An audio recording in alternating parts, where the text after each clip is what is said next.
பிரியமானவர்களே, ஆண்டவராகிய இயேசு கிறிஸ்துவின் நாமத்தினாலே உங்கள் யாவரையும் அன்போடு கூட நான் வாழ்த்துகிறேன். ஆண்டவர் கிருபையாய் நமக்கு கொடுத்த இந்த புதிய நாளுக்காக முதலாவது நாம் ஆண்டவருக்கு நன்றி சொல்லுவோம். ஜீவ தண்ணீராம் இந்த நல்ல கர்த்தாவே, ஜீவ ஊற்றினால் என்னை நிறைத்திடுவீர். ஜீவ தண்ணீராம் இந்த நல்ல கர்த்தாவே, ஜீவ ஊற்றினால் என்னை நிறைத்திடுவீர். கனி தந்திட நான் செழி தோங்கிட, கனி தந்திட நான் செழி தோங்கிட, கர்த்தரின் கரத்தால் நித்தம் கனம் பெற்றிட, கர்த்தரின் கரத்தால் நித்தம் கனம் பெற்றிட. ஊற்று தண்ணீரே எந்தன் தேவ ஆவியே, ஜீவநதியே என்னில் பொங்கி பொங்கி வா. ஊற்று தண்ணீரே எந்தன் தேவ ஆவியே, ஜீவநதியே என்னில் பொங்கி பொங்கி வா. இந்த நாளுக்கென்று ஆண்டவர் கொடுக்கிற ஒரு வார்த்தை நீதிமொழிகளின் புஸ்தகம் 4வது அதிகாரம் 23வது வசனம். நீதிமொழிகள் 4:23. எல்லா காவலோடும் உன் இருதயத்தை காத்துக்கொள், அதனிடத்தினின்று ஜீவ ஊற்று புறப்படும். எல்லா காவலோடும் உன் இருதயத்தை காத்துக்கொள் என்று ஆண்டுடைய வார்த்தை சொல்லுகிறது. ஆகவே நம்முடைய வாழ்க்கையில ஜீவ ஊற்றாகிய வேத வசனங்கள், பக்தி விருத்திக்கு ஏதுவான வார்த்தைகள் புறப்பட்டு வர வேண்டும் என்று ஆண்டுடைய வார்த்தை சொல்லுகிறது.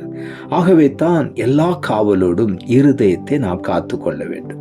இருதயத்தின் வாசல் கண் என்று சொல்லப்படுகிறது. ஆகவே நம்முடைய கண்களினாலே பார்க்கிற ஒவ்வொரு காரியங்களும் நம்முடைய இருதயத்திற்குள்ளே போய் பதிவாகிறது. ஆகவே தீமையான காரியங்களை பார்க்கும் பொழுது, பேசும் பொழுது அவைகள் நம்முடைய இருதயத்தை கரைப்படுத்துகிறது. ஆகவே தான் எல்லா காவலோடும் இருதயத்தை காத்து கொள்ள வேண்டும். இருதயத்தை காத்து கொள்ள வேண்டும் என்றால் தேவையில்லாத சிந்தனைகள் உள்ளே வராதபடி நம்முடைய கண்கள், இருதயத்தின் வாசலாக இருக்கிற கண்கள் எப்பொழுதும் பாதுகாக்கப்பட வேண்டும். அப்படி இருக்கும் பொழுது நம்முடைய இருதயத்தை சுத்தமாய் நாம் காத்து கொள்ள முடியும். சுத்த இருதயம் உள்ளவர்கள் கர்த்தரை தரிசிப்பார்கள் என்று வேதம் சொல்லுகிறது. எரேமியா தீர்க்க தரிசன புஸ்தகம் 17வது அதிகாரம் 9வது வசனம் இப்படியாய் சொல்லுகிறது. எல்லாவற்றை பார்க்கிலும் இருதயமே திருக்குள்ளதும் மகா கேடுள்ளதுமாயிருக்கிறது, அதை அறியத்தக்கவன் யார் என்று இங்கே எரேமியா எழுதுகிறார். எல்லாவற்றை பார்க்கிலும் இருதயம் திருக்குள்ளதும் மகா கேடுள்ளதுமாயிருக்கிறது. ஆகவே நம்முடைய இருதயம் பாதுகாக்கப்பட வேண்டுமானால் இருதயத்திலே வேத வசனங்களை அதிகமாய் நாம் உட்கொள்ள வேண்டும். அந்த வேத வசனம்தான் நம்முடைய வாழ்க்கைக்கு, இருதயத்துக்கு பாதுகாப்பாக இருக்கிறது. ஆகவே ஆண்டவர் நம்முடைய இருதயத்தை அறிந்திருக்கிறார். ஆகவே நம்முடைய இருதயத்திலிருந்து தான் நல்ல குணங்கள் வெளிப்பட முடியும். வேதம் சொல்லுகிறது, இருதயத்தின் நிறைவினால் வாய் பேசும் என்று சொல்லி.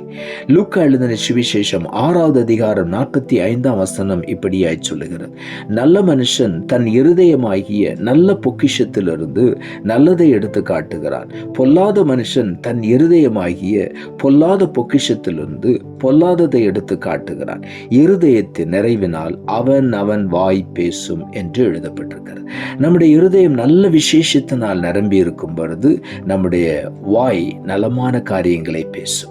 பொல்லாத சிந்தைகள் நம்முடைய இருதயத்தில் இருக்கும் பொழுது நம்முடைய வாய் பொல்லாத காரியங்களை வசனிக்கும்.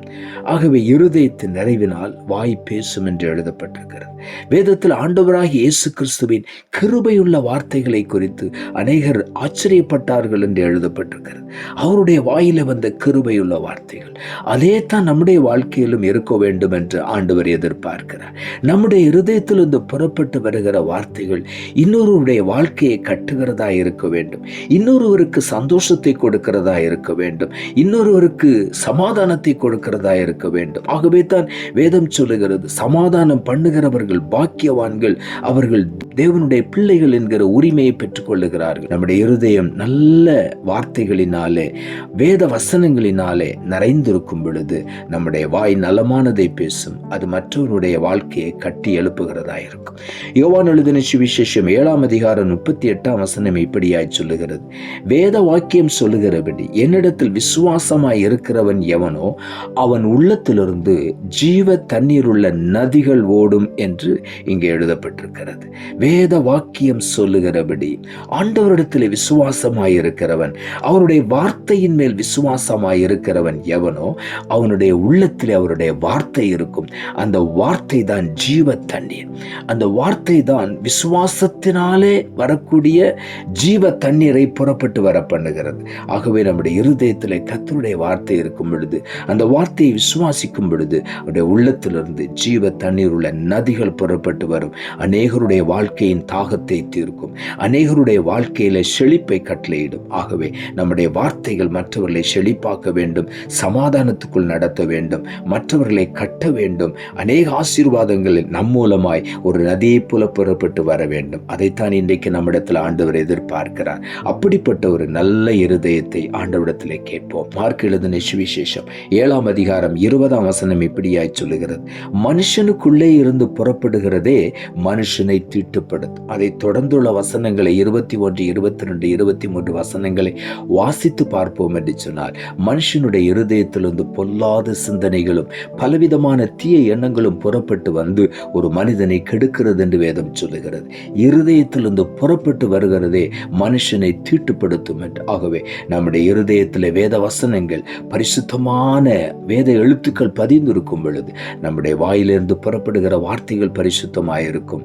நம்முடைய இருதயத்திலிருந்து புறப்படுகிறது நம்முடைய வாழ்க்கையை செழிப்பாக்கும். ஆகவே இந்த நாளிலே நம்முடைய இருதயத்தை எல்லா காவலோடும் காத்துக்கொள்வோம். நிச்சயமாக இருதயத்திலிருந்து ஜீவ ஊற்று புறப்படும். ஆகவே உள்ளத்தின் ஆழத்திலிருந்து, ஆண்டவரே, சுத்த இருதயத்தை என்னிலே சிருஷ்டியும், நிலைவரமான ஆவியை என் உள்ளத்திலே புதுப்பியும் என்று தாவீது மன்றாடினது போல இன்றைக்கும் நாம் மன்றாடுவோம். ஆண்டவரிடத்திலிருந்து அந்த நவமான இருதயத்தை, புதிய இருதயத்தை நாம் பெற்றுக்கொள்வோம். கல்லான இருதயத்தை நம்மை விட்டு எடுத்து போட்டு சதையான இருதயத்தை என்னிலே சிருஷ்டியும் என்று ஆண்டவரிடத்திலே கேட்போம்.